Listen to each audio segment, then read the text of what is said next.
Now, I'm not asking you to be with me in a system of beliefs. Do not make this a new belief,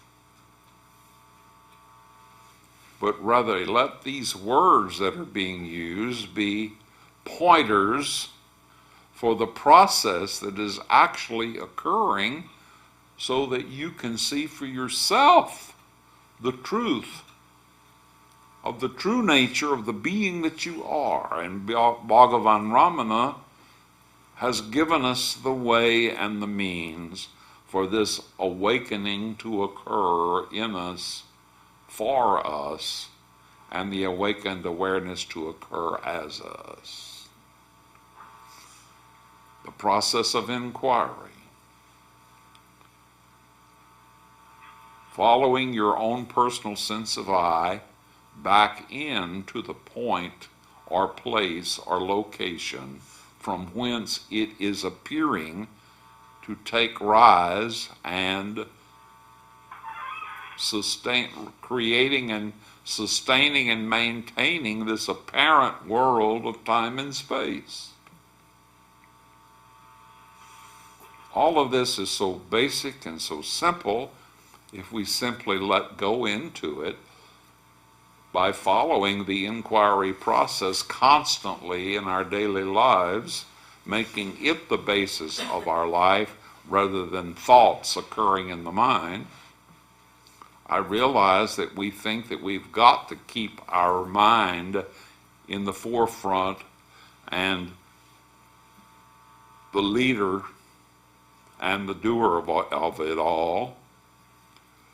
Because, again, that's because we have become so identified with the body-mind and so identified with the events, so identified with our so-called responsibilities, not recognizing that we're really just a character in a play, and we have forgotten the role that we're in is one that we have created out of our own ignorance in not knowing the true nature of the being that we actually are. But if we will inquire and trace this sense of I back to the source and continually trace it back to the source and do so with all the thoughts that rise out of this sense of I, to turn this attention around, so to speak, more correctly stated, to withdraw it back into the sourcing essence out of which it is appearing or taking rise as a sense of I, and maintain it, sustain it in the pure awareness rather than in the thoughts themselves. In the pure awareness prior to the thoughts, and remain in this pure awareness, we can see for ourselves that it is possible and even more enjoyable to live not in the world but in this pure awareness, and to just appear in the world and observe what's occurring in the world and understand the words of the Master Jesus of what it means to live in the world but not of the world. This is possible. Not only is it possible, it's preferable when we come to understand it and begin to practice it intentionally as the process of our very life.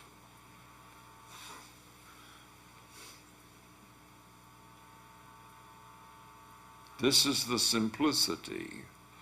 It will be revealed, it will be seen that this world is a product of our own imagination and has always been, that we are the ones that have gotten ourselves into all of the cramps and problems the trials and tribulations that we find ourselves going through, because we have been identified with the body and the mind as though the body and the mind is who and what we are, when they are only products of imagination.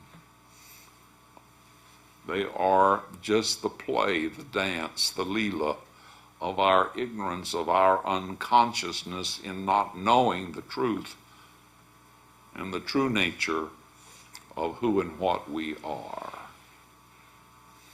I'm not asking you to believe me. I'm asking you to test it for yourself. See for yourself.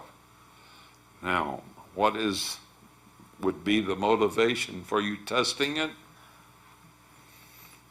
Well, how about living the life of eternity instead of the life of time? Being free of limitation, free of sorrow, free of fear.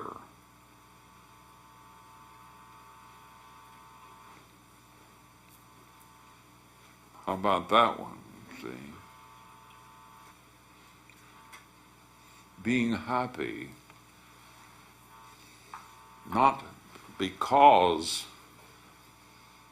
but be happy as your natural state. Not because that you got your own way, not because you got out of a cramp, but happy because simply, in the sense because you have awakened and realized that happiness is your true nature, and you don't need anything or require anything whatsoever to be fully at peace, contented at all times. You need nothing or no one to always be steady, unshakable in what you would otherwise, from the world's point of view, call bliss. Bliss at all times. No concerns, no cares, no worries, no needs. None. None whatsoever. To have everything supplied in the moment of its need. That's the promise. Not only the promise, that's just the natural state. But you must withdraw your attention into this pure awareness of being and abide and live in this pure awareness of being by realizing the true nature of the being that we all are, and remain in this realization as this realization. Can you imagine, for example, God having any kind of a need? Just imagine God needing something. God worrying about something. God being afraid of something. Well, the pure I am that we all are happens to be real God, the true God, the absolute, supreme self. And when we withdraw our attention into and abide in this pure being, this true self that we all actually are, there is no needs, no worries, no concerns, no doubts, no troubles, no difficulties. Don't believe me?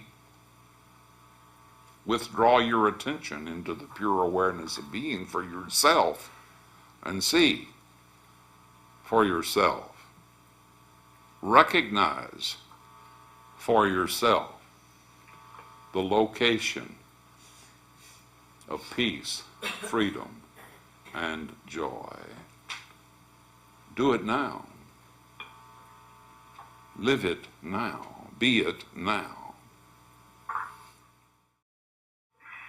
It came up for me today while I was working a real sense of gratitude and all that AHAM has taught me, and where I am at today with just accepting everything and everyone just as it is, and how just that gives me peace and bliss. So just being in the now and accepting everything just as it is. Yes. So I'm grateful for AHAM and you for teaching me this. Yes, just love, just our sharing it is what we are.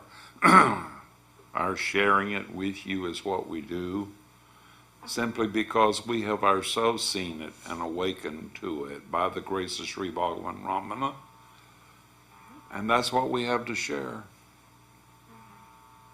It is so basic, so simple.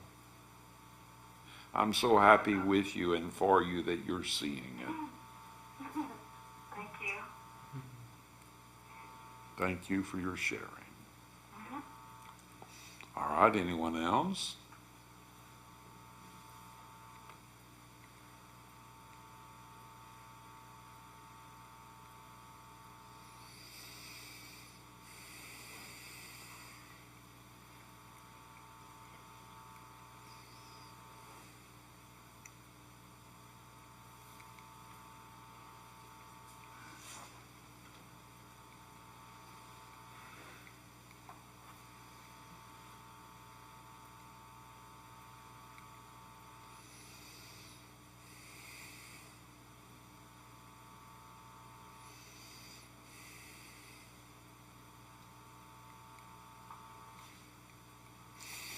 I realize that some of you may have been in this teaching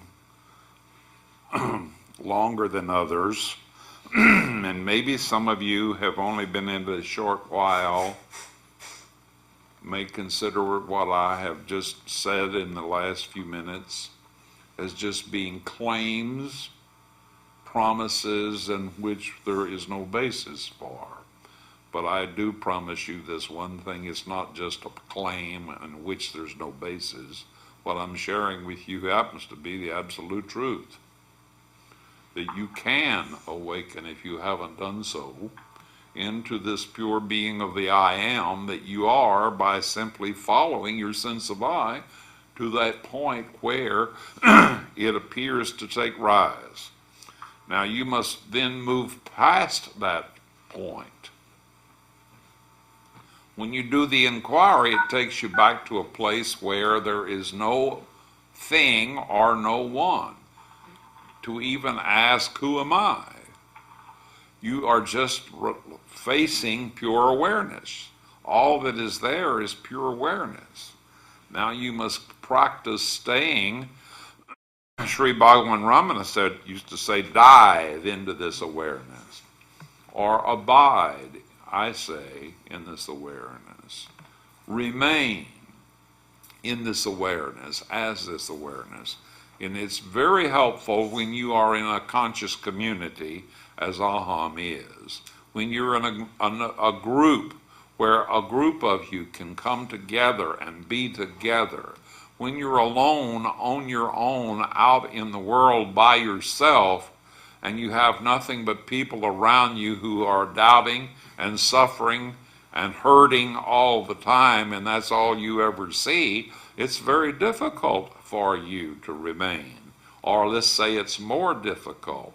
But if you stay in the awareness to the best of your ability that you have already touched into by coming into the program and taking the program, and with your buddy and with your sponsor, if you have a sponsor already, then this process that we share of how you can stay in this awakened awareness is what makes it what keeps it present with you, for you, and assisting you. Now, it's we being with you in it, and together, collectively holding each other up for a while until we're capable of holding ourselves up for a while. Are you all with me in what I'm saying? And this is why it's so important that you be on the group calls, that you be in a group meeting, that wherever you live, you go and meet with each other. Don't just call in from home unless you just have to. Be with the group. Meditate together with the group, because it's the collective consciousness of all of you working together and meditating together that will strengthen your attention muscle and make it much easier for you to simply remain and abide in this pure awareness of the one being that we all are.